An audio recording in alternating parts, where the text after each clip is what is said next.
Saudações, meus irmãos, sejam todos muito bem-vindos. A partir de agora, já vamos dar início ao nosso curso nacional de Introdução ao Pensamento Teosófico Online. Esse é um curso promovido pela Sociedade Teosófica no Brasil. Acontece sempre aos sábados, a partir das 16 horas, com transmissão ao vivo para todo o Brasil, pelo YouTube e também na nossa sala aqui do Zoom. Bom, esse é um curso aberto a todos os membros e simpatizantes e buscadores e que tem o propósito de apresentar as ideias fundamentais e sistematizar o estudo desse conjunto de doutrinas filosóficas, místicas e ocultistas que buscam a integração entre o homem, Deus e o universo, chamada também de teosofia ou sabedoria divina.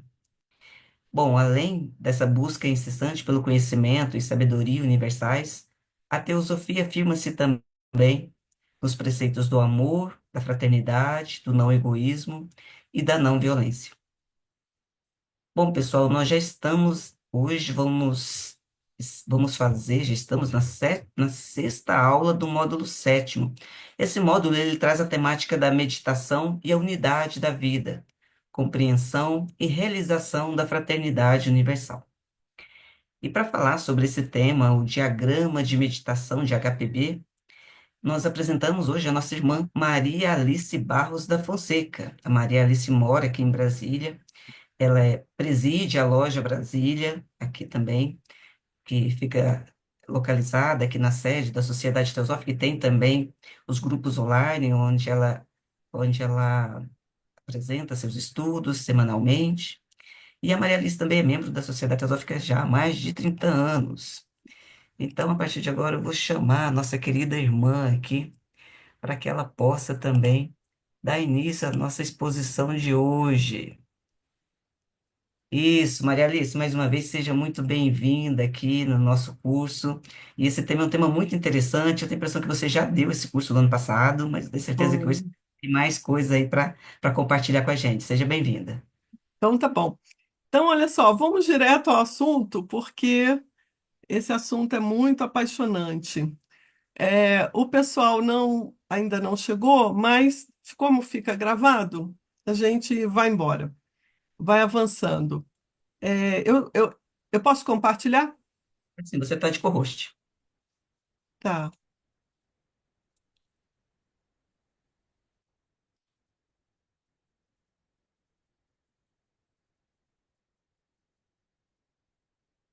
Então vamos lá.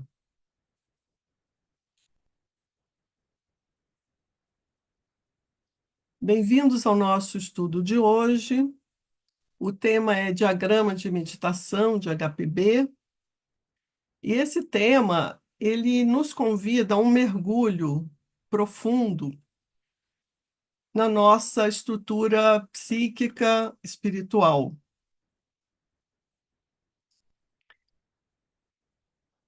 Mas antes de avançarmos, nesse diagrama que está estruturado aqui, é isso que a gente vai explorar, cada detalhe, eu separei 4 questões preliminares para a prática de meditação. A primeira questão são os obstáculos à meditação. O segundo são equívocos que precisam ser esclarecidos. E depois, o terceiro são as posturas e o quarto, ensinamentos. Então, esse é o nosso catavento aqui para fazer girar essa energia. Obstáculos físicos e emocionais. Que providências podemos tomar? Primeiro, quais são os obstáculos? Cansaço, cansaço físico, cansaço mental, questões emocionais que nos tiram o sossego, o equilíbrio. E a questão é a seguinte: a meditação exige muita energia. Ninguém medita sem energia. Então é preciso que a gente tenha essa percepção, essa sensibilidade para ver se nós estamos com essa energia deficitária e providenciar a solução. Porque meditar exige energia.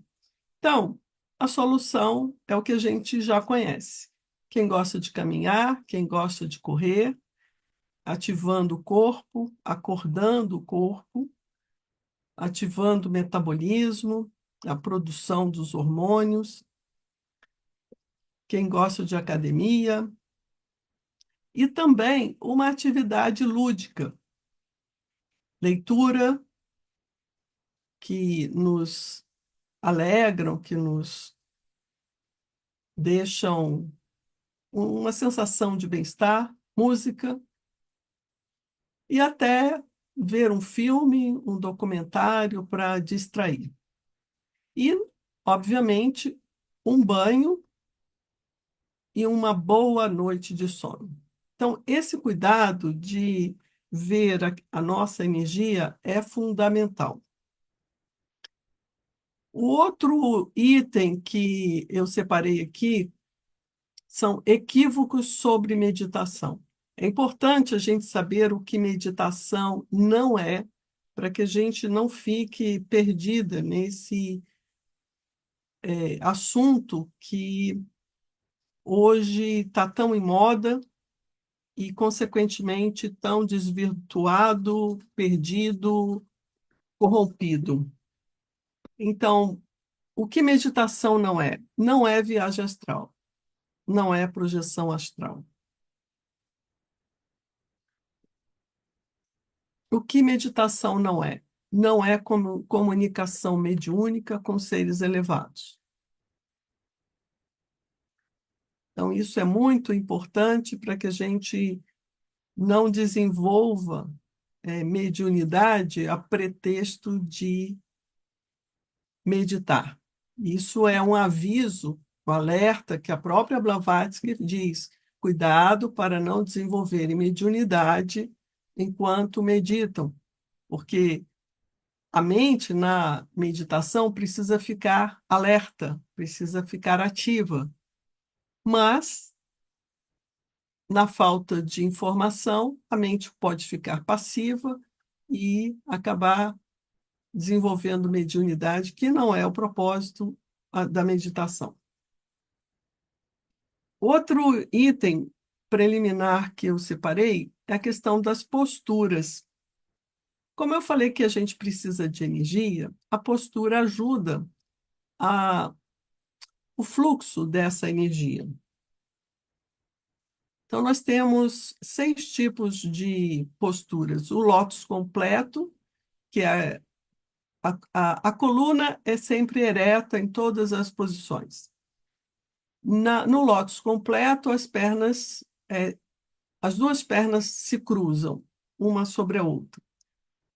No meio lótus, só uma perna cruza, a outra não. Na posição birmanesa, elas apenas se recolhem, elas não se cruzam.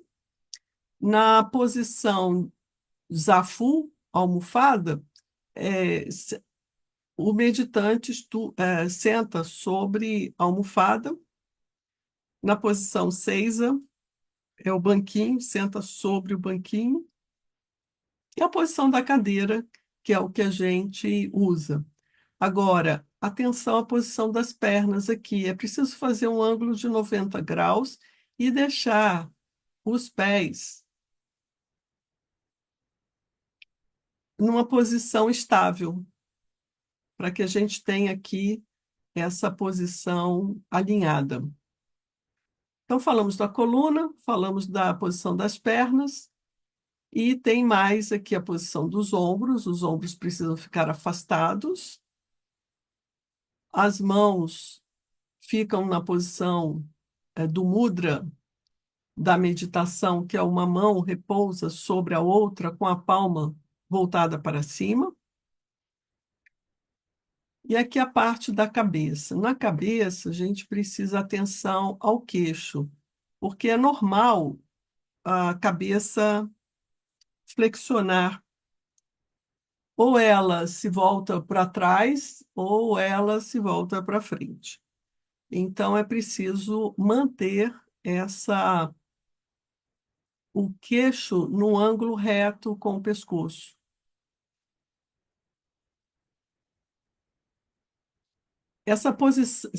esse alinhamento da cabeça com o pescoço ajuda a não cair no torpor do sono, da sonolência, quando a cabeça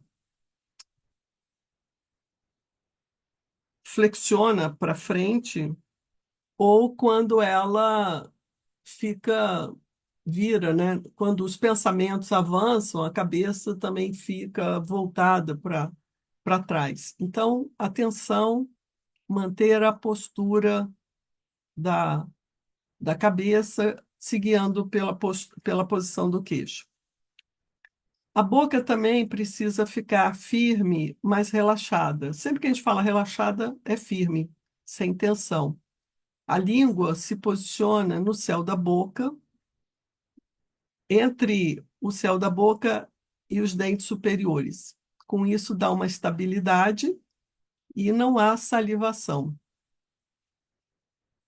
E, por último, o olhar. O olhar pode ser de olhos fechados ou voltado para baixo. O olhar fixo e relaxado, voltado para baixo. Quando há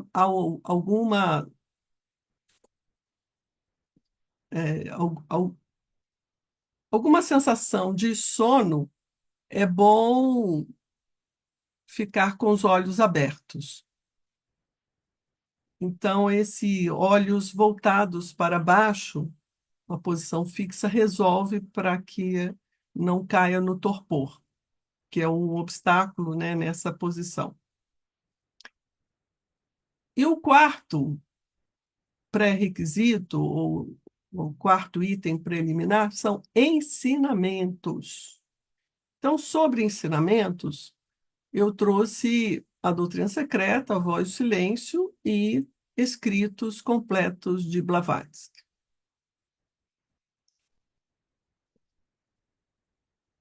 Por que ensinamentos para meditar? Porque esse diagrama de meditação foi ensinado pela Blavatsky dentro desse contexto de estudos da teosofia.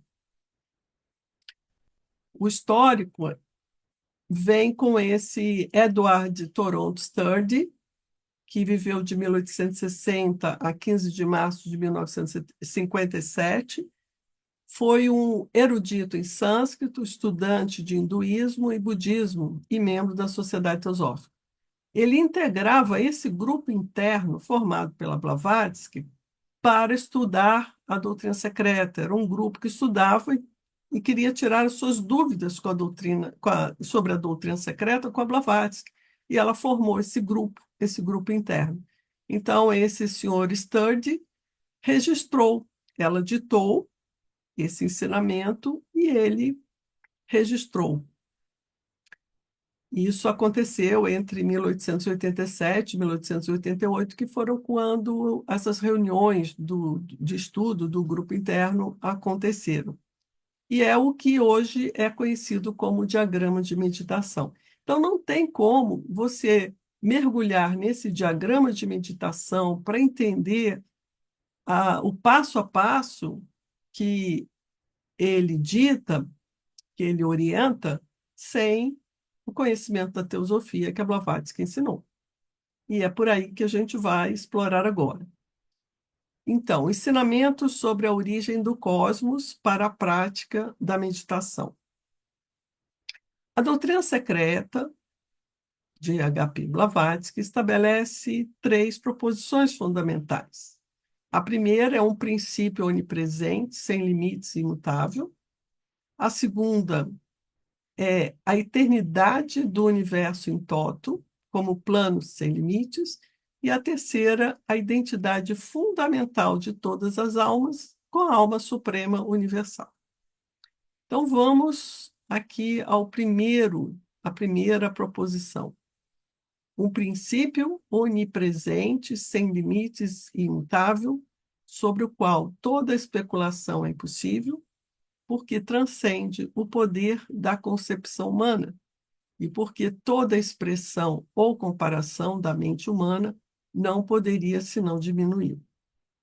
está além do horizonte e do alcance do pensamento. Ou, segundo as palavras do Mandukya Upanishad, é inconcebível e inefável. Para maior compreensão, a doutrina secreta explica que o estudante deve se orientar por meio do seguinte postulado: há uma realidade absoluta, anterior a tudo o que é manifestado ou condicionado. Esta causa infinita e eterna é a raiz sem raiz de tudo quanto foi, é e será. É naturalmente desprovida de todo e qualquer atributo e permanece essencialmente sem nenhuma relação com o ser manifestado infinito. Esse ensinamento da primeira proposição, ele é muito revolucionário para nós que vivemos numa sociedade cristã espírita, porque tudo começa com o Deus Criador. Para além desse Deus Criador, nada é dito. E a filosofia esotérica, ela aponta para essa realidade absoluta, que é anterior a tudo, absolutamente tudo o que é manifestado ou condicionado. É a causa infinita e eterna. É a raiz sem raiz de tudo quanto foi, é e será. E é muito por isso, é muito devido a isso que não se fala em criação, mas em manifestação. Manifestação cíclica de um universo, porque não se sabe quando ele foi criado, não se sabe nada sobre essa realidade absoluta. O que se sabe é que essa é a fonte de toda a manifestação, e toda manifestação volta a essa fonte. Este estado de não ser, ou não manifestação, ou causa sem causa, ou raiz sem raiz, é simbolizado em a doutrina secreta sob dois aspectos. Então, na doutrina secreta, a gente tem que ficar muito atento, porque a Blavatsky usa locuções sinônimas. Ela vai criando correlações e a gente pensa que ela está falando de outra coisa, mas está falando da mesma coisa. Então, muita atenção para não se enrolar nos termos. E por que faz isso? Porque não tem termos em inglês, não tem termos em português, nem nas línguas mais antigas. Tem em Senzar, tem em sânscrito, mas nas nossas línguas não tem.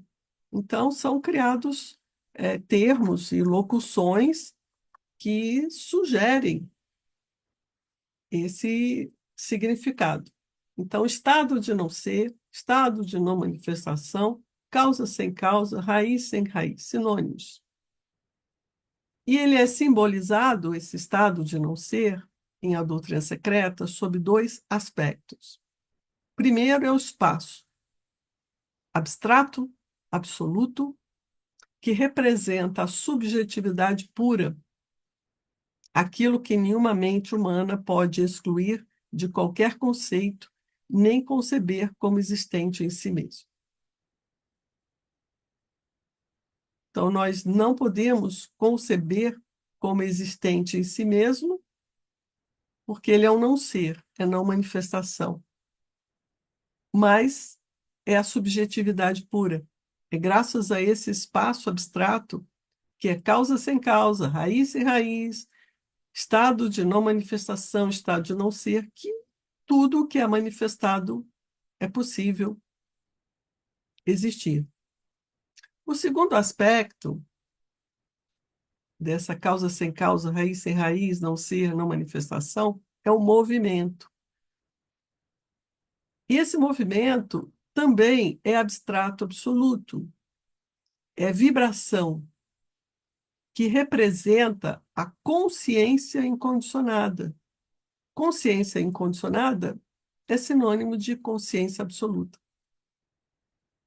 E aqui a Blavatsky diz: os próprios pensadores ocidentais têm afirmado que a consciência separada da transformação é inconcebível para nós e que o movimento é o melhor símbolo da transformação em sua característica essencial. E a expressão o sopro, o grande sopro, é usada para simbolizar esse movimento abstrato absoluto, que é o segundo aspecto do um absoluto, a realidade única. Algumas traduções usam absoluto uno, realidade una, mas para mim uno e uno tem mais a ver com uno com alguma coisa. Exige um complemento. E em inglês é one reality. Então é um mesmo, é um e único. Assim, o primeiro axioma fundamental de A Doutrina Secreta é aquele um absoluto metafísico, aquela não manifestação, que é o campo da consciência absoluta. Mas ao passarmos em pensamento dessa para nós negação absoluta, a dualidade surge no contraste entre espírito ou consciência e matéria, sujeito e objeto. Entretanto, espírito ou consciência e matéria sempre devem ser considerados como os dois aspectos ou facetas do absoluto. Para Brahman, dos Vedantinos, que constituem a base do ser condicionado, seja subjetivo ou objetivo. Então, sempre quando a gente fala de aspectos, a gente não está falando de qualidade, não está falando de atributo. Dois aspectos são dois ele mesmo. São um, esses dois aspectos são um ele mesmo. Ele é espírito, ele é matéria, ele é consciência. E aqui a síntese desse princípio onipresente, que é espaço e movimento, a Blavatsky sintetiza assim: o um absoluto, que é o um não manifestado, causa sem causa, raiz sem raiz. Desse um absoluto surge o primeiro aspecto do logos, que também é não manifestado, é o logos precursor do logos manifestado. Esse primeiro aspecto do logos é que é a causa primeira. O absoluto é causa sem causa. O segundo aspecto do logos é espírito-matéria, é vida, é o espírito do universo. No hinduísmo é Purusha e Prakriti, espírito e matéria diferenciados, mas inseparáveis. Diferenciados, porém inseparáveis.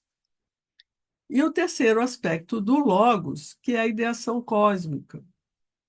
Mahat, ou inteligência, a alma universal do mundo, os sete Janshohans primordiais, o númeno cósmico da matéria, a base das operações inteligentes da natureza, também chamado de Mahabudhi. Então, vários termos para simbolizar ou tentar definir esse terceiro aspecto do logos, porque o logos é um só, ele tem três aspectos. A realidade, três aspectos são ele mesmo. A realidade absoluta, não manifestada, seus aspectos duais e ilusórios no universo condicionado manifestado. Então, aqui simbolizando com figuras geométricas, o absoluto com esse disco branco, o logos não manifestado, o disco branco com um ponto no centro, o triângulo, que é o segundo aspecto do logos com ponto no centro, e o plano de matéria manifestada ou diferenciado.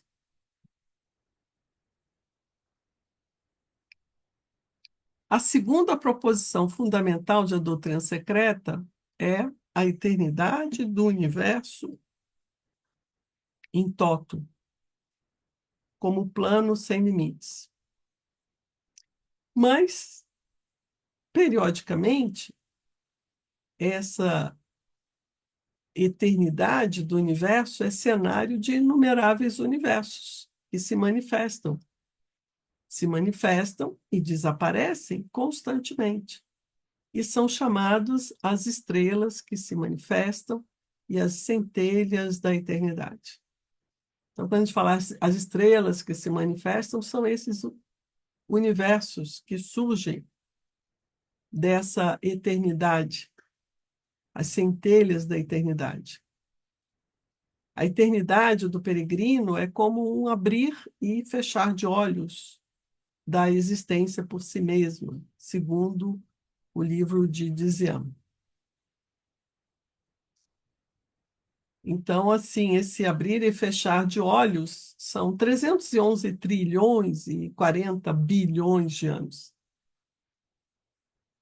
Para a eternidade, 311 trilhões, 40 bilhões de anos é um abrir e fechar de olhos.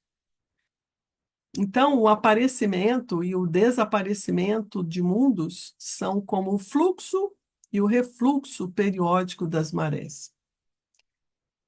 A compreensão dessa metafísica mexe com espaço e tempo, que são os dois aspectos que mais angustiam o ser humano, que mais geram ansiedade, que mais geram tristezas, decepções, está dentro desse cenário espaço-tempo. Então, quando a doutrina secreta expande essa perspectiva de espaço-tempo no qual nós estamos, coisas acontecem na nossa mente para o bem da nossa própria alma. A nossa alma agradece.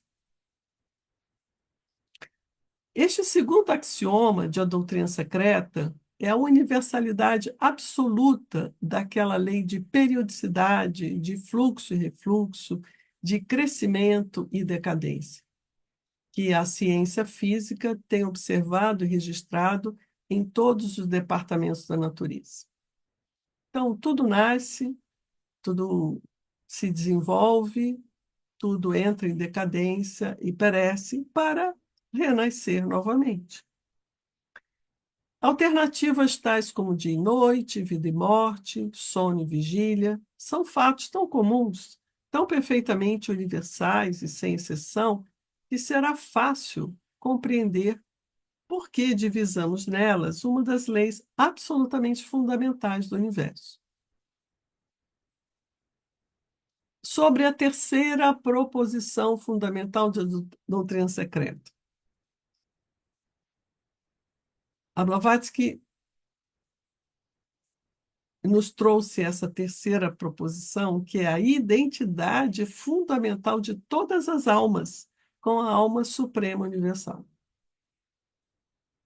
Então, se nós temos uma alma que encarna, é porque ela foi gerada por essa alma suprema universal, que são os 7 Janshohans primordiais, a grande hierarquia construtora de todo o nosso sistema solar.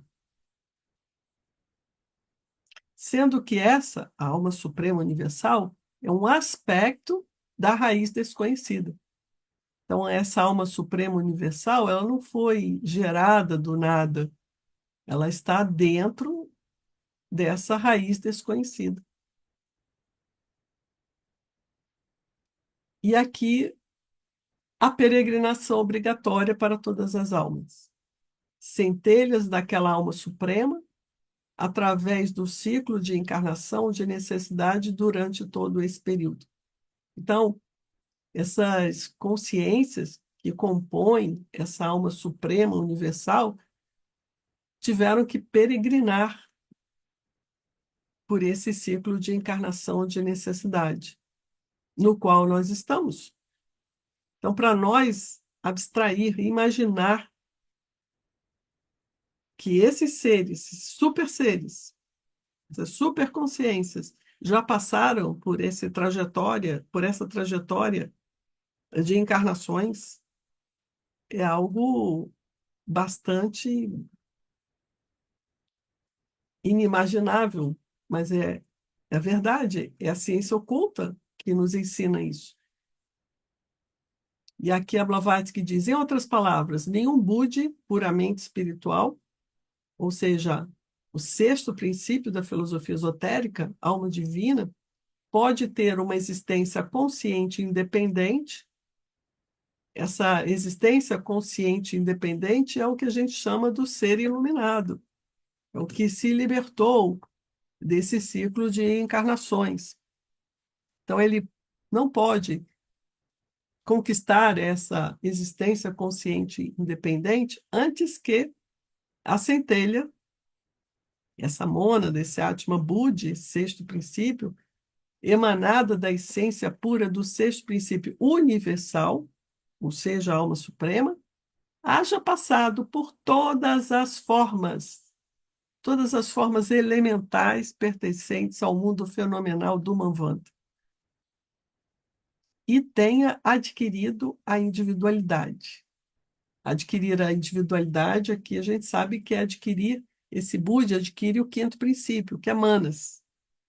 Adquire primeiro por impulso natural, porque chega a hora de receber a mente, e depois à custa dos próprios esforços, à custa do próprio trabalho, da própria dedicação, conscientemente dirigidos e regulados pelo karma, escalando assim todos os graus de inteligência, desde humanas inferior até humanas superior, desde o mineral e a planta ao arcanjo mais sublime, o Dhyani Buda. A doutrina axial da filosofia esotérica não admite a outorga de privilégios, nem de dons especiais ao homem, salvo aqueles que forem conquistados pelo próprio ego. Esse ego aqui é o quinto princípio encarnante, humano superior, com o seu esforço, o seu trabalho, a sua dedicação e mérito pessoal. Ao longo de uma série de metempsicoses e reencarnações. Por isso, dizem os hindus que o universo é Brahman e Brahma. Brahman é o absoluto, não manifestado, e Brahma é a alma universal. Por quê? Brahman está em todo o átomo do universo, sendo que os seis princípios da natureza são a expressão ou os aspectos vários e diferenciados do sétimo e único, a realidade única do universo, seja cósmico ou microcósmico. E ainda porque as permutações psíquicas, espirituais e físicas do sexto, esse Brahman, que é a alma universal, é o sexto princípio do universo, que é veículo de Brahman. No plano da manifestação da forma, são consideradas por antífrase metafísica ilusórias e maiávicas. Então, tudo o que é manifestado dentro da filosofia esotérica é uma projeção, por isso é ilusória e maiávica. Então, é uma projeção e tem um prazo de duração, um prazo de manifestação, um período de duração ou de manifestação. Então, porque tem um período de manifestação e porque é uma projeção dessa fonte, dessa origem, desse absoluto Brahman, é ilusória e maiávica. Embora a raiz de todos os átomos individualmente e de todas as formas coletivamente seja o sétimo princípio ou a realidade única, em sua aparência manifestada, fenomenal e temporária, não é senão uma ilusão efêmera dos nossos sentidos. Então, toda manifestação é uma projeção dessa realidade única, desse sétimo princípio cósmico. Então, é dessa raiz que há essa projeção ou essa emanação. Então, é efêmero, porque tem um prazo de manifestação, e porque é uma projeção, é ilusório.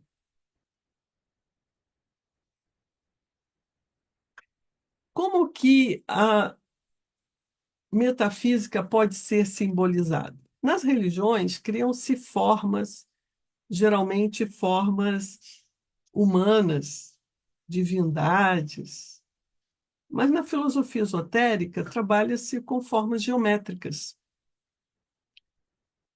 Então, como que a gente simboliza toda essa realidade abstrata? Disco com um ponto no centro. Um disco branco com um ponto negro no centro.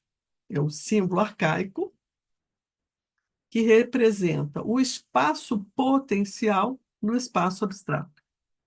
É a primeira diferenciação nas manifestações periódicas da natureza eterna, que é sem sexo e infinita. No hinduísmo, é Aditi em aquilo. Aditi é esse espaço potencial e aquilo é o espaço abstrato.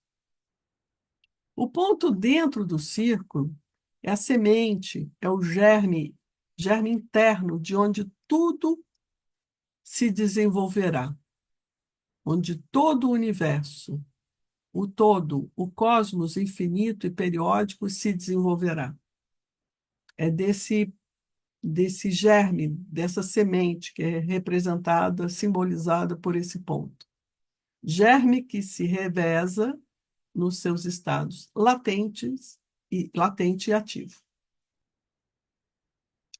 Se temos o ponto, temos o círculo, círculo único, é a unidade divina, de onde tudo promana e para onde tudo retorna. Temos o círculo e temos também a circunferência. A circunferência simboliza a presença abstrata e sempre incognoscível em seu plano, a alma universal, sendo que os dois são um.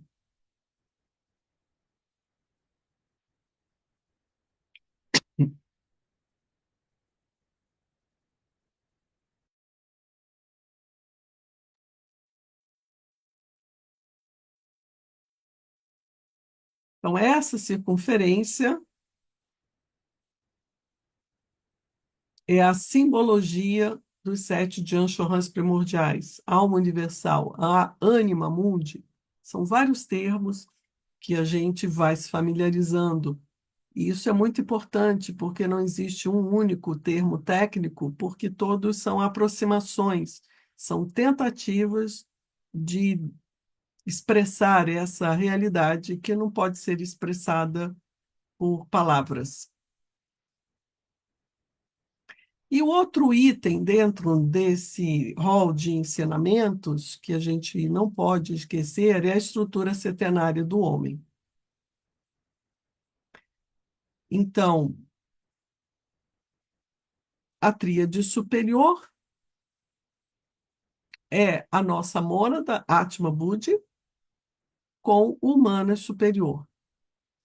O quaternário inferior, de baixo para cima, é o corpo físico, Stula Sharira, com a sua vitalidade, o seu prana, e o seu duplo astral. Aqui são três em um.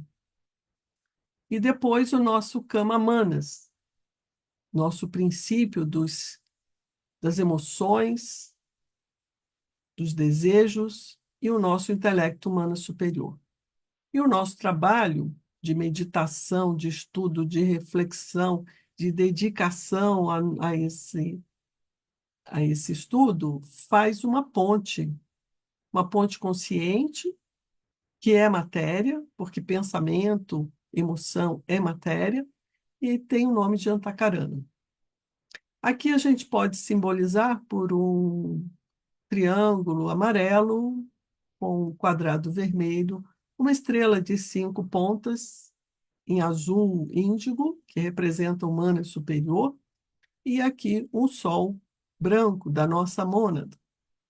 Então, essa informação é importante para a gente trabalhar o conteúdo desse diagrama de meditação. Temos que também aproveitar os ensinamentos da voz do silêncio, porque ela explica os estados de consciência que vão ser necessários aqui para a prática de meditação. Então, na Voz do Silêncio, a Blavatsky, no fragmento 1, verso 22, ela menciona 3 estados de consciência. E são condições que levam o yogi ao 4º estado de alta consciência espiritual. Ah, mas eu não sou yogi. Yogi é um termo usado para o estudante que se dedica a essa filosofia esotérica. Então, os 4 estados de consciência são Jagrat, ou Jagrati, é esse estado de vigília que nós conhecemos. Svapana, que é o estado de sono com sonhos, que também conhecemos. Sushupti é o estado de sono profundo sem sonhos, que nós vivemos, sim. Não sabemos o que acontece, mas também já vivemos. E Turiya. Esse Turiya é o estado de consciência para além do estado de sono sem sonhos. E é um estado acima de todos os outros, é um estado de alta consciência espiritual. Então, é importante a gente saber sobre esses estados de consciência. Bom, agora vamos ao diagrama de meditação propriamente dito. O Sr. Study, ele organizou, assim, de uma forma bem objetiva, o passo a passo. Então, o primeiro passo é conceber a unidade através da expansão no espaço e na infinitude no tempo, seja com ou sem autoidentificação, que é o que a gente viu. Conceber a unidade através da expansão no espaço e na infinitude no tempo, seja com ou sem autoidentificação. Então, aqui simbolizando o espaço com a nossa Via Láctea, um símbolo da eternidade, e aqui simbolizando a, a Anima Mundi, a alma universal. Então, repetindo, conceber a unidade através da expansão no espaço da infinidade do tempo, com ou sem identificação, é exercitar a imaginação criativa sobre a primeira e a segunda proposições fundamentais. Geralmente, a gente tem informação sobre as proposições fundamentais, sabemos que são 3, mas o que a gente faz com elas? Pois é, teosofia é meditação. E é meditação que usa todo esse ensinamento como instrumento para trabalhar a consciência, trabalhar, abrir, expandir a nossa consciência. Não expandir como alucinógenos, que fica vendo estrelinha, fica vendo luz, fica vendo coisas astrais. Não é esse tipo de expansão. É uma expansão ética, é uma expansão da consciência da vida na sua multidimensão e na sua dimensão única. Então, voltamos ao nosso disco com um ponto no centro, símbolo arcaico que representa o espaço potencial no espaço abstrato. É a primeira diferenciação nas manifestações periódicas da natureza eterna, sem sexo, infinita, que é natureza N maiúsculo, não é a plantinha do jardim, nem o bichinho de estimação, é toda a natureza. É Aditi, espaço potencial em aquilo, espaço abstrato. Novamente, o ponto dentro do círculo é a semente, germe interno de onde se desenvolverá o universo, o todo, o cosmos, infinito e periódico. Germe que se reveza nos seus estados latente e ativo. O círculo único é unidade divina, de onde tudo promana e para onde tudo retorna. A circunferência é a alma universal, é a presença abstrata e sempre incognoscível no seu plano. E Presença e plano são um. A alma universal é espírito, matéria, é presença e é plano de existência. A eternidade do universo em toto como plano sem limites, periodicamente cenário de universos inumeráveis, manifestando-se e desaparecendo constantemente, chamados as estrelas que se manifestam e as centelhas da eternidade. O aparecimento e desaparecimento de mundos são como fluxo e refluxo periódico das marés. Então, essas proposições fundamentais, essas três, elas são material para essa investigação profunda da nossa consciência. Nós estamos acostumados com dia e noite, vida e morte, sono e vigília. Então, ampliando para essa lei de periodicidade para universos, universos que se manifestam e desaparecem, se recolhem, fluxo e refluxo, crescimento, decadência. E a terceira proposição fundamental, então, quando ela fala com ou sem identificação, ela está nos convidando a conceber a unidade pelo exercício da imaginação criativa, acerca da identidade fundamental de todas as almas com a alma suprema universal, que é um aspecto da raiz desconhecida, o aspecto do uno ou do único absoluto, e a peregrinação obrigatória para todas as almas, centelhas daquela alma universal, através do ciclo de encarnação ou de necessidade durante todo esse período. Então, quando a gente estuda a questão da grande hierarquia, a primeira grande hierarquia dos 7 Dian-Chöhans primordiais, a gente pensa que eles são seres que sempre foram, seres estáticos. Não, eles foram essas centelhas peregrinas que percorreram todo o seu ciclo de encarnação em universos passados, em eras passadas, e voltaram à raiz sem raiz, voltaram à causa sem causa, e se tornaram essas consciências construtoras. Então, é muito importante resgatar esse ensinamento arcaico que não está fora de moda, não. Já ouvi falar que a teosofia está fora de moda. Não, o que está fora de moda é a prática de estudar teosofia verdadeira. Então, nós temos que resgatar esse ensinamento arcaico que traz as verdades de todas as eras. É a sabedoria divina, teosofia. Então, o ponto dentro do círculo é o germe interno. O círculo único é a divindade, é a unidade divina. E a circunferência, a alma universal. E aqui entramos nós. É com ou sem identificação. Então, é um exercício de imaginação, imaginação criativa. Imaginação criativa em que nós nos vemos unidos, vinculados, conectados, voluntariamente. E aqui eu simbolizei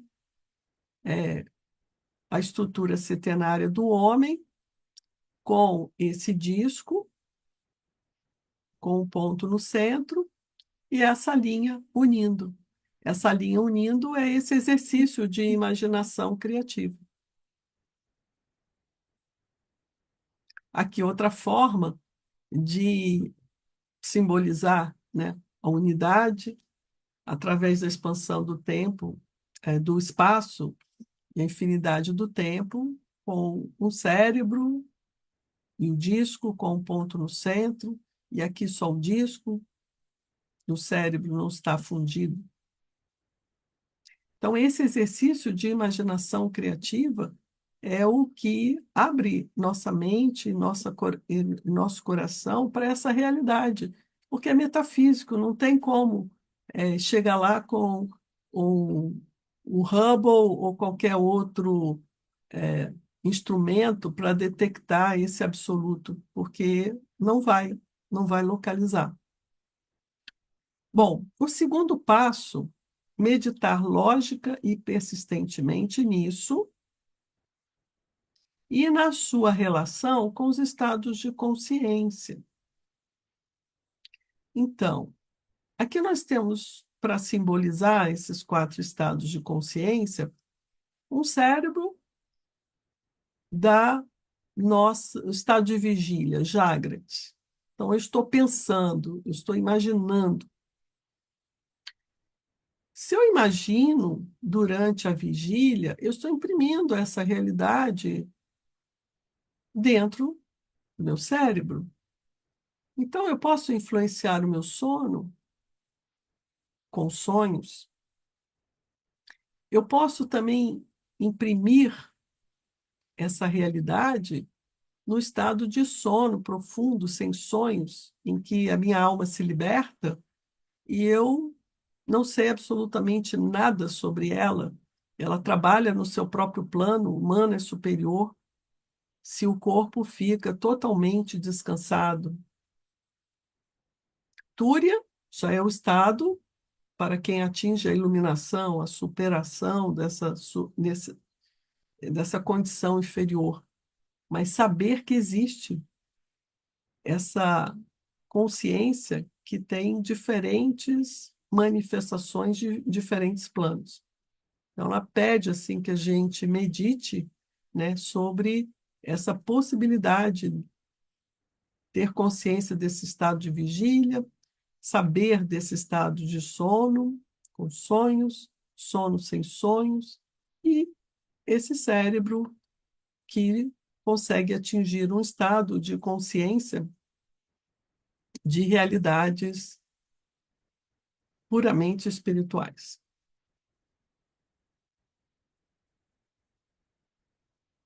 Então, aqui, para simbolizar esse estado de meditação conectado a esse espaço absoluto, com essa eternidade absoluta, e a possibilidade dos nossos estados de consciência.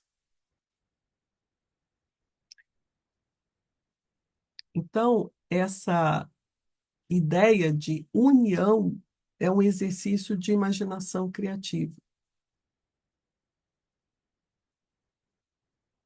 E está aqui posto no diagrama de meditação, quando ela diz conceber. Conceber é imaginar, pensar. Então, primeiro conceba a unidade através da expansão no espaço e da infinitude no tempo, com ou sem identificação. Depois, medite lógica e persistentemente nisso e na sua relação com os estados de consciência. Então, por isso que esse ensinamento é fundamental. Senão, eu não vou saber que unidade é essa que ela se refere, nem que tempo é esse que ela se refere. Por mais que ela fale de infinitude ou de expansão no espaço. E essas três proposições fundamentais da doutrina secreta nos dão subsídio para fazer esse trabalho. Então, vale muito a pena ler, reler, compreender e assimilar essa mensagem. Bom, agora nós chegamos aqui na realidade que nós conhecemos, a realidade nua e crua do autoconhecimento. Esse autoconhecimento que ela sinaliza para aquisições. Nessas aquisições, nós temos que fortalecer, se já tivermos adquirido, e adquirir, se não tivermos adquirido ainda, e as renúncias, que é abrir mão, desapegar e ficar feliz caso determinada renúncia já tenha acontecido na nossa vida. Bom, então, a primeira aquisição, constante presença em imaginação em todo o espaço e tempo. Então, é esse trabalho que a gente fez até agora aqui. Trabalhando, percebendo, tentando compreender e tentando colocar como uma realidade, não como fantasia. Existe uma diferença entre imaginar algo que é verdadeiro, mas é metafísico, e eu não posso provar, e existe algo que não existe, e eu estou só fantasiando. Então, aqui, essa constante presença em imaginação não é fantasia, mas é abrir mente e coração para essa realidade. Presença em todo o espaço-tempo, porque é onde nós estamos.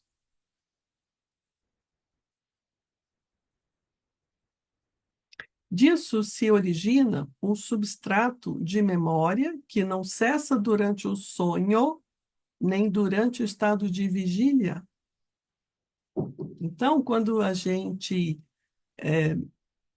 Aqui eu vou dar um exemplo meio bobo, mas é um fato, né? Quando você mexe com poeira, você fica empoeirado.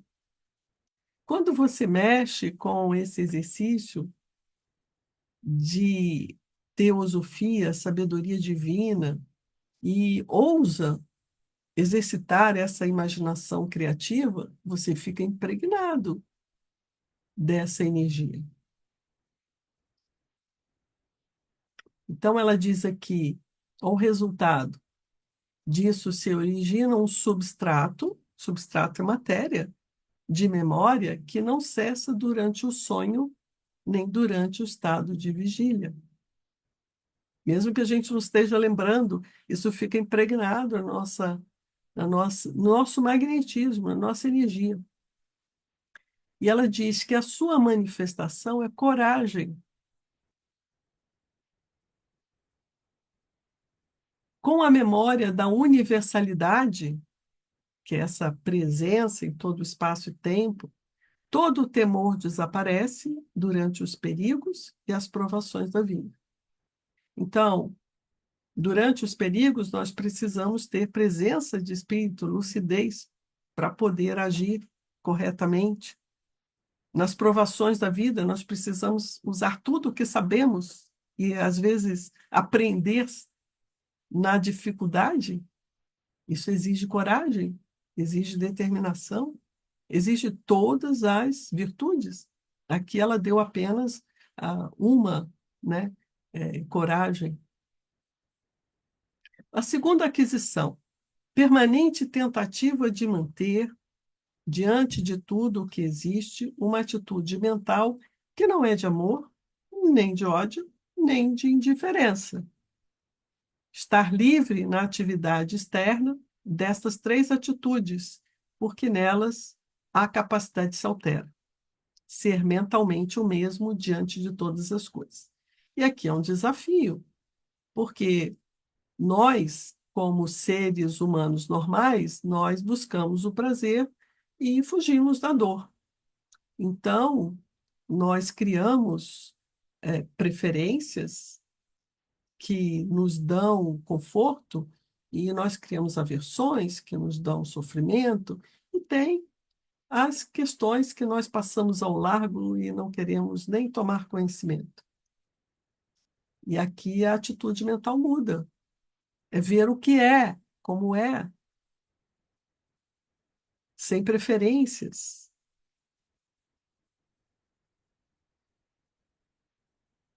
Ser mentalmente o mesmo diante de todas as coisas.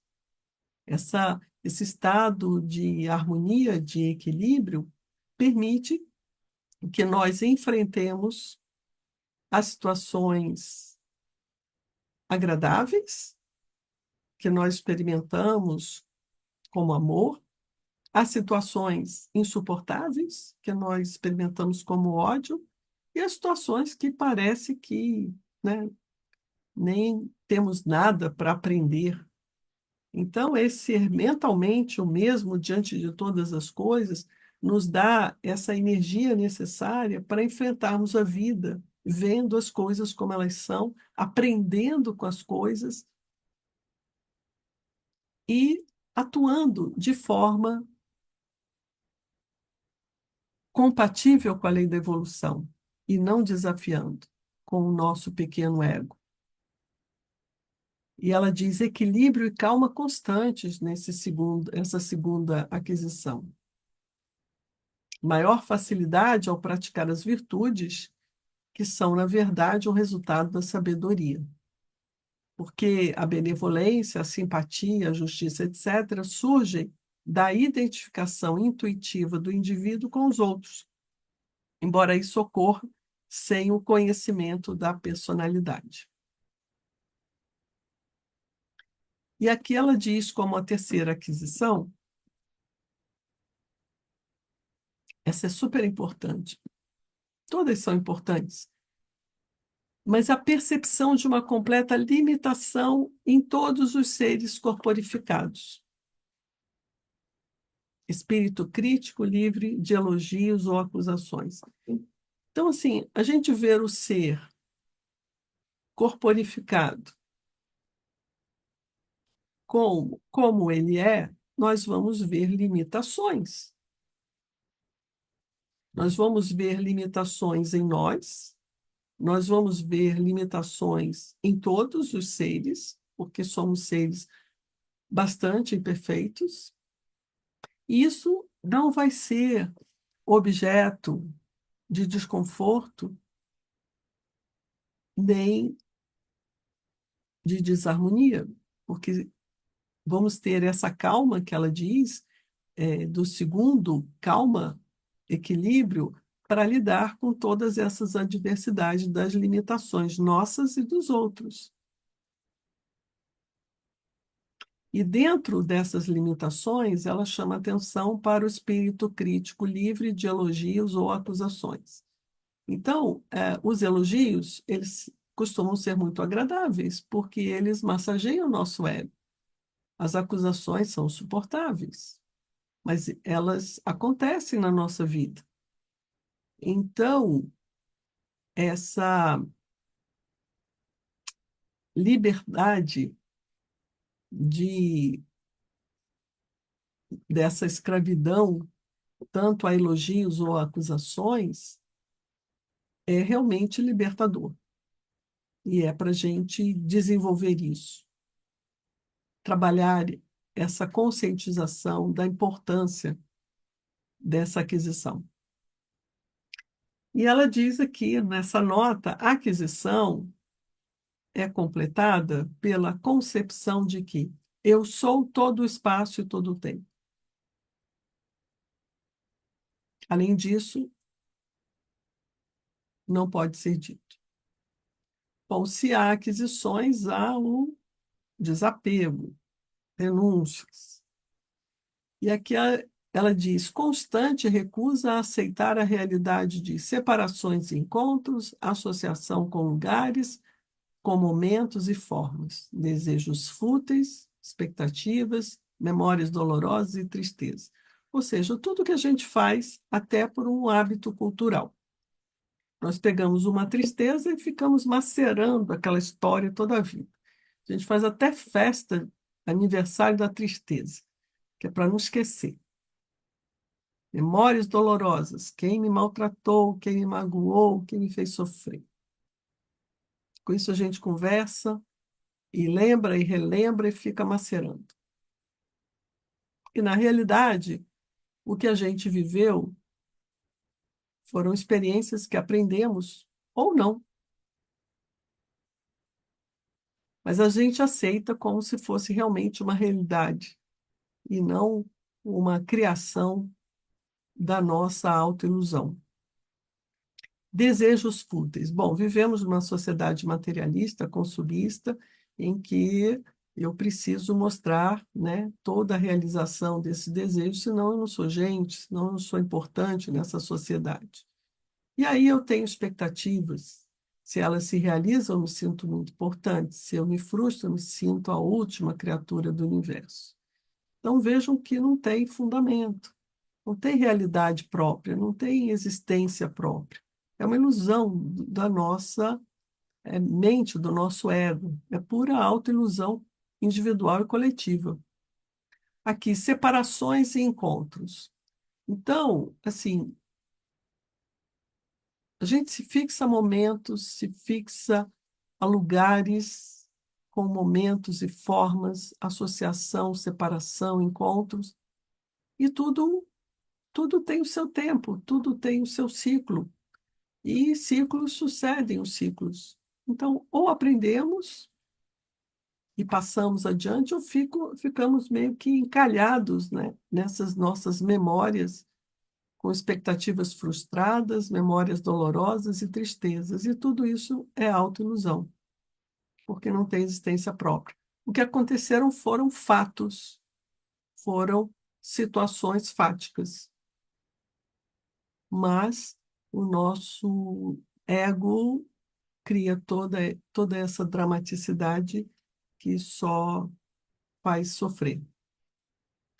A segunda, a segunda renúncia é distinção entre amigo e inimigo, o que resulta em ausência de aversões e preferências. Elas são substituídas pela avaliação com discernimento. Então, muitas vezes nós somos traídos por um amigo querido e nós somos beneficiados por alguém que a gente desprezava e achava que era um inimigo.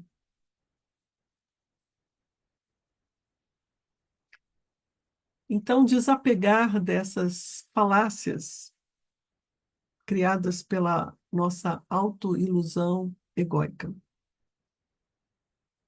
Quando nós estamos numa mesa de cirurgia, precisamos de transfusão de sangue, a gente não sabe nem quem doou o sangue. E às vezes pode ser o sangue de um inimigo que doava sangue. Então, meditar muito sobre essas dicas que a Blavatsky dá. Outra coisa, posses, né? Eu preciso de posses? Preciso. Eu preciso morar, eu preciso comer, eu preciso me investir, eu preciso de livros para estudar, eu preciso me transportar. Mas como eu trabalho para isso? Com cobiça? Com egoísmo? Com ambição? Com inveja? Será que eu tenho que usar esses recursos como motivação para trabalhar e conseguir o que eu preciso? Será? Então, ela diz que isso não é uma realidade, isso é uma autoilusão, uma ilusão perniciosa. A personalidade, vaidade, remorso. Eu preciso me alimentar de vaidade para me sentir viva, importante na vida, útil? Será? Remorso. O remorso é importante,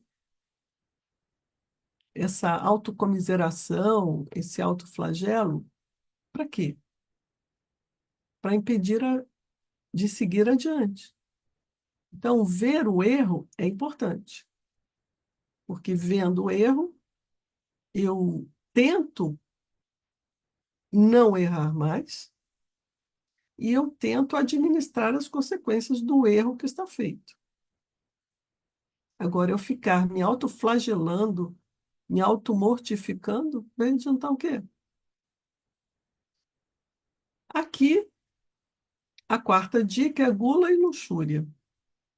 Bom, escravo dos prazeres, numa sociedade materialista, consumista, que valoriza as pessoas exatamente por toda essa demonstração de poder, é um desafio. Mas está posta aí. Recusa essa realidade, porque ela não é real, ela não é real. É uma autoilusão.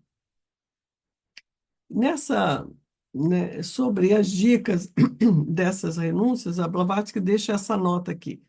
Estas renúncias ocorrem pela permanente imaginação de que estou livre de ou eu existo sem. Eu existo sem a gula, estou livre da gula, mas é preciso que não haja autoilusão, não seja da boca para fora.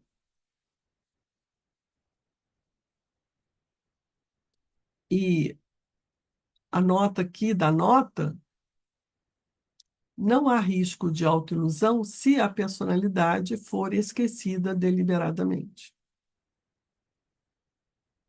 Então, eu não posso querer trabalhar esse desapego, essa renúncia, e, ao mesmo tempo, dar importância aos comandos, à tirania da personalidade. E a personalidade é muito pressionada pelo nosso meio social. E pelo reconhecimento de que estes fatores são fontes de dependência, de ignorância e de conflitos. Então, todo um trabalho de reflexão, de autorreestruturação dessa nossa personalidade. E ela diz: a renúncia se completa pela meditação eu não tenho atributos, que é bem diferente do que a gente é treinado a ser. Ah, eu sou isso, eu sou aquilo, eu sou isso, eu sou aquilo, aquilo outro, né? Nós temos que fazer currículos vitae nos apresentando. Aí, quando chega no caminho espiritual, é o contrário, é a desconstrução, é o desapego.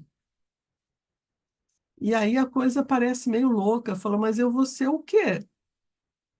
Nós já somos divinos, nós não vamos ser divinos.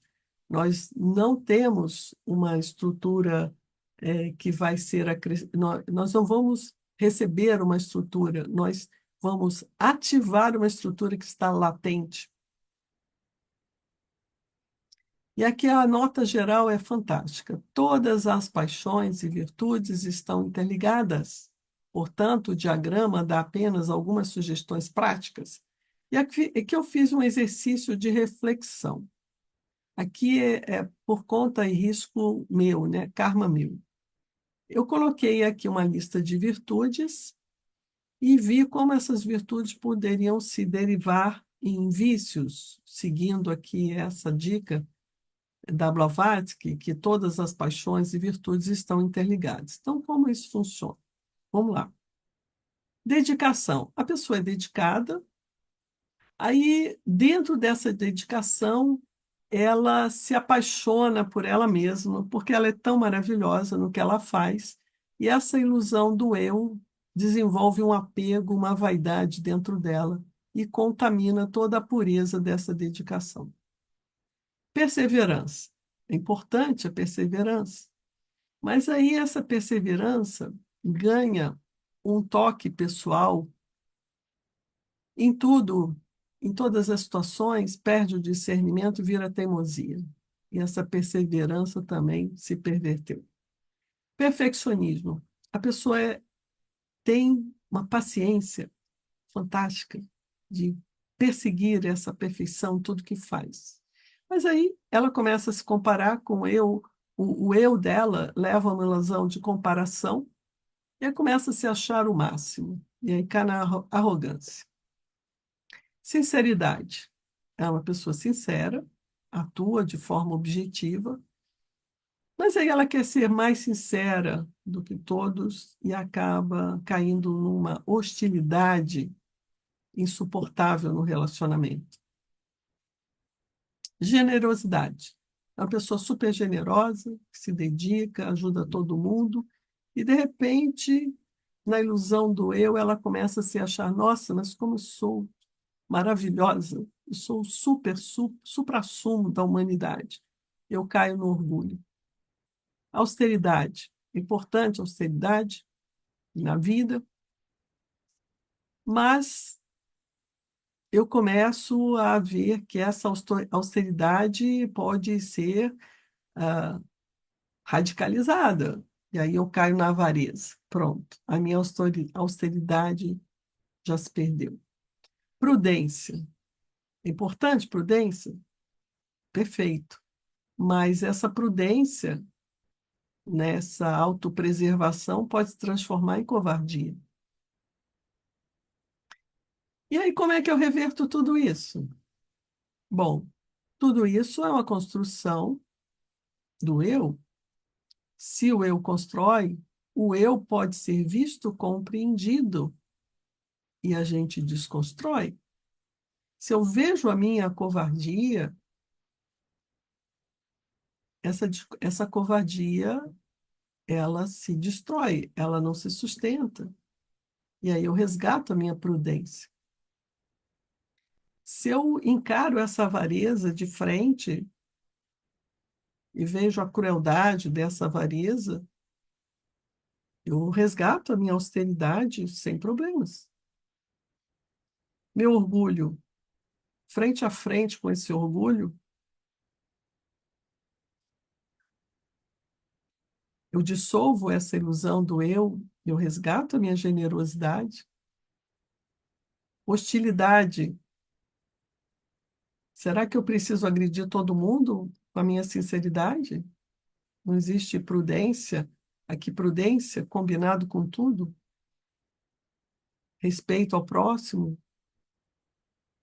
empatia.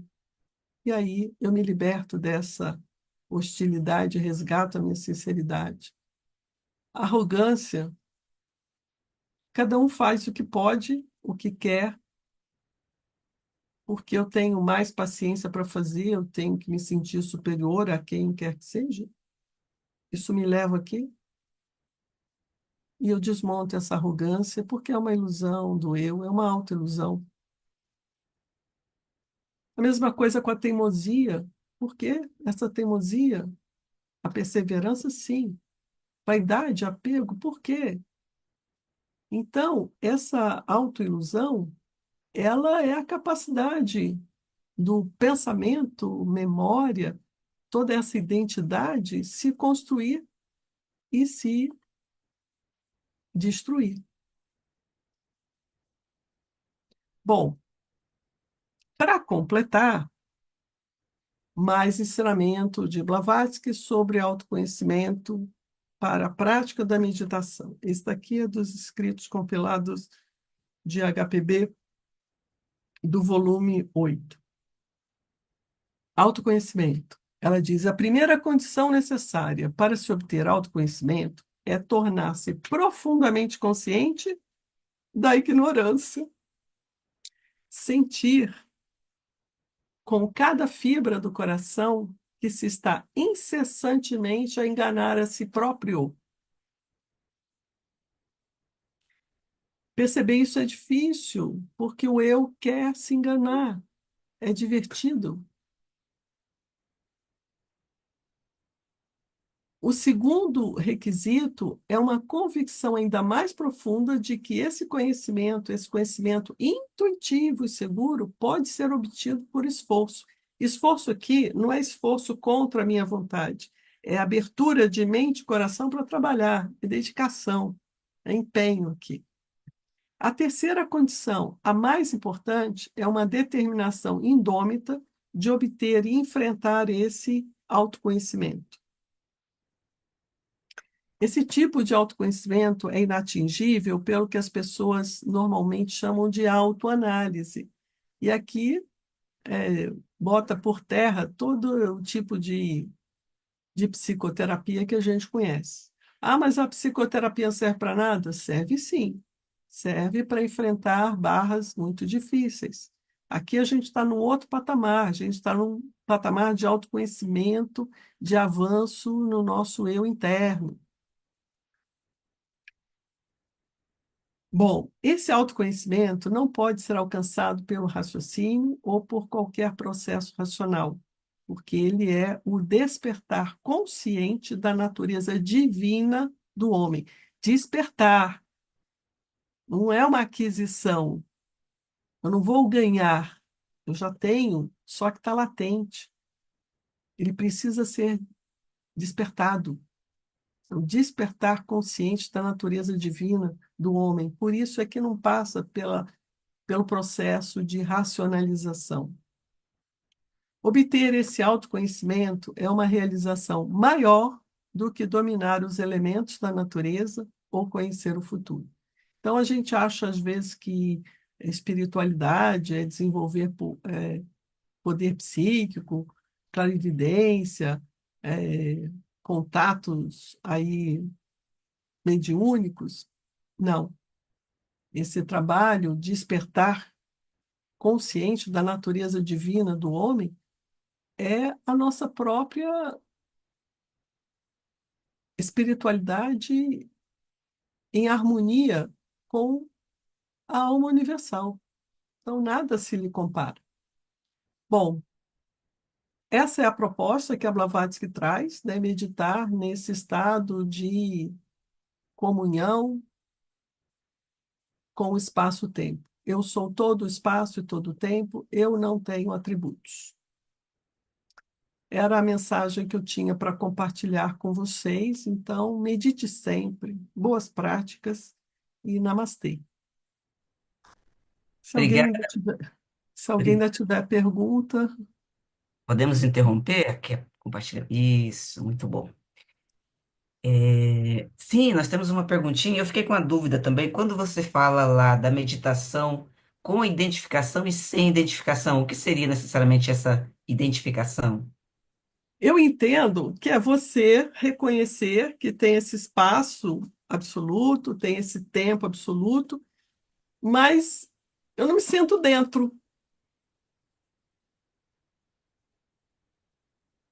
Hum. Então, tá lá.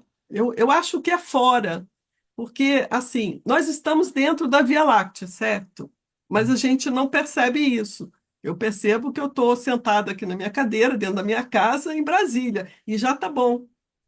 Agora, saber que nós estamos na Via Láctea já é um exercício de imaginação que precisa ser assimilado. E se é possível, né, assimilar, esse é o ponto máximo que a gente precisa assimilar, abrir mente e coração para entender que essa alma que nós somos encarnada é uma centelha da alma divina. Então, nós estamos conectados. Entendi. É sentir essa identificação com o todo, você pertencente a isso tudo, não você Exata- separar tudo todo. exatamente. Ah, tá. E numa abstração máxima, uma abstração máxima. Porque geralmente, quando a gente fala de unidade, a gente fala assim, com todos os seres, a gente pensa pequeno, a gente pensa curtinho. Então a gente fica pequeno, a gente fica curtinho. Mas a proposta da teosofia é avançar em direção à nossa alma. E a nossa alma, o nosso humano é superior encarnado, ele vive no seu próprio plano. E nós é que temos que Sendo. escalar. Tá. Não, maravilha. Então, a gente fala de intuição, de insight, quando tem espaço, quando tem, né, uma brechinha.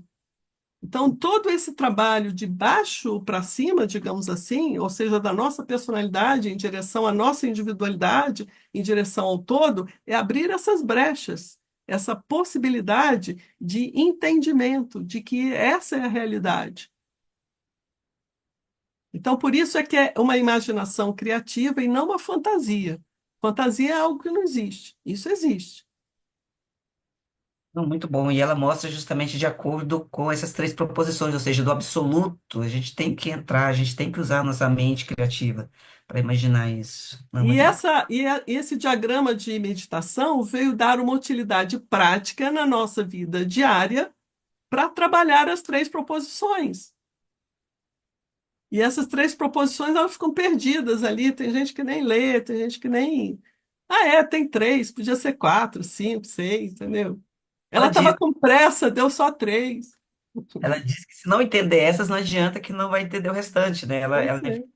diz que essas três proposições são realmente fundamentais, porque você precisa partir delas para entender o restante. E esse grupo interno, ele foi fantástico porque ele espremeu a Blavatsky igual pasta de dente, sabe? Até o limite que ela podia dizer. E claro que esse diagrama veio a pedido, certo? A gente sabe que esse grupo mergulhou muito, pergunta, pergunta, pergunta, não deu chance para ela. E o problema dela é que ela tinha a limitação, a liberdade dela era limitada, ela não podia responder às perguntas, ela podia responder no limite que era permitido pelos mestres, Sim. né? Esse aqui era a saia justa dela, a dificuldade dela.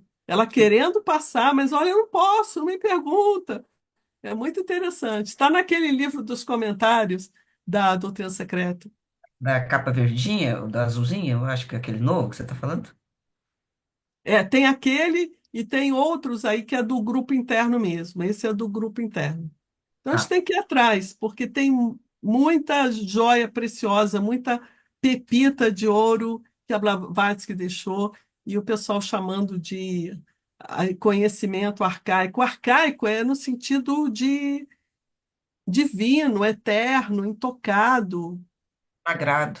Não é, é sagrado, não é coisa velha que você pode, entendeu? Tá cheio de mofo, não. Não, a doutrina secreta não é arcaica. Todas essas energias estão em movimento. A gente precisa entender isso e colocar na nossa vida prática. É isso que o diagrama traz e que você mostrou pra gente. É, o arcaico é original, verdadeiro, é sabedoria divina. Uhum. Então, vale muito a pena se debruçar sobre esse ensinamento, porque o mundo está de cabeça para baixo, sempre esteve, né? Às vezes ameaça entrar no eixo, daqui a pouco dá umas cambalhotas, e nós temos que ficar firmes. Nós, chova ou faça sol, nós temos que manter o prumo. A gente não pode ficar de cambalhota, não. O Edmar Oliveira, ele fez a seguinte pergunta: o diagrama estaria mais relacionado a Vedanta ou ao Yoga, na sua opinião? A Vedanta está sempre presente na Blavatsky. A Vedanta, os termos da Vedanta são usados o tempo todo é, na doutrina secreta, nos termos dela. Por quê? Porque a Vedanta ela foi um resgate dos Vedas, que é a literatura mais antiga disponível hoje no planeta. Então, os ensinamentos se mantêm, né? Sim. A Bárbara Valéria faz a seguinte pergunta: se já temos o divino em nós e o que precisamos fazer é desvelar isso, podemos dizer que já temos todos os corpos formados e preparados para esse desvelar? Não. Por isso que a gente trabalha com a ideia de latente e ativo. Então, nós temos uma estrutura setenária e nós ativamos ou deixamos latente o que nós queremos. Por exemplo, o corpo físico, a gente não exercita, ele vai criando gordura, ele vai criando banha. A gente não exercita. Então, assim, é, a nossa mente, se a gente não exercita, ela vai ficando preguiçosa. E se a gente exercita apenas com coisas objetivas, concretas, nós podemos nos tornar pessoas muito práticas, muito objetivas, muito operacionais, mas a nossa natureza divina, ela é metafísica, ela não é física. Então, assim, a gente quer exercitar o físico, tem academia. A gente quer exercitar a nossa alma que encarna, tem doutrina secreta, é a academia. Tá certo. Eu Nós diria temos, nós temos a nossa natureza espiritual que nos quer puros, divinos e virtuosos. Então, esse é o nosso dever de casa. E a gente chega nesse mundão aqui que chama para o contrário, chama para o ego, para o egoísmo, para todo quanto é tipo de vício. Então, tem que ter um discernimento profundo para servir a nossa alma. Nós servimos a nossa personalidade, mas a teosofia nos convida a servir a nossa alma encarnante, porque ela é que é permanente. A personalidade é evanescente, ela é descartável. exatamente. Maria Alice, olha, tá muito boa nosso diálogo aqui, mas o nosso tempo está estourado, infelizmente. Eu Tempo agradeço. limitado é limitado, a gente não está no infinito. Pois é, não estamos no infinito, não estamos. Mas valeu demais, valeu demais. E por falar em valeu demais, eu gostaria só de comunicar, pessoal, que agora nós, no YouTube, nós estamos com os recursos Para quem quiser ser membro do canal, pode fazer a sua colaboração, pode usar alguns recursos que estão lá para ajudar na difusão da teosofia, ajudar com a manutenção de todo esse trabalho teosófico.